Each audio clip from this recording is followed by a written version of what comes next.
સ્થાનિક સ્વરાજની ચૂંટણીઓ નજીક આવી રહી છે। સ્થાનિક સ્વરાજની ચૂંટણી પહેલા બીટીપી અને ઓવૈસીની પાર્ટી એઆઈએમઆઈએમ સાથે ગઠબંધન કર્યું છે। ત્યારે ઓવૈસીની પાર્ટીની ગુજરાતમાં એન્ટ્રીને લઈને લઘુમતીઓની મતબેંકનો મુદ્દો ગરમાયો છે।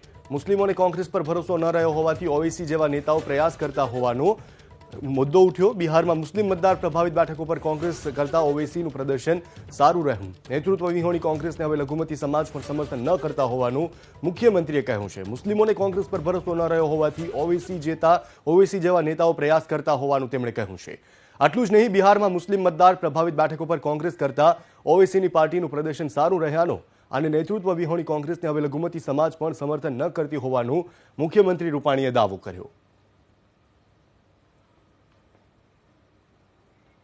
આજે કોંગ્રેસ મુસલમાનોને પણ કોંગ્રેસમાં ભરોસો નથી રહ્યો અને એને કારણે ઓવાસીસની જે બિહારમાં જીત થઈ અને દેશભરમાં એની પાર્ટી નવી રીતે આગળ વધી રહી છે।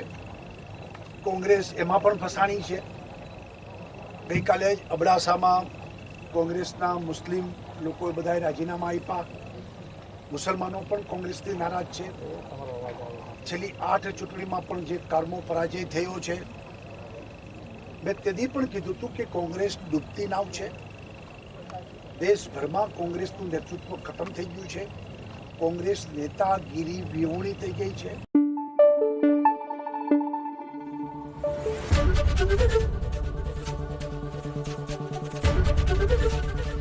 એબીપી અસ્મિતા, ગુજરાતની અસ્મિતા।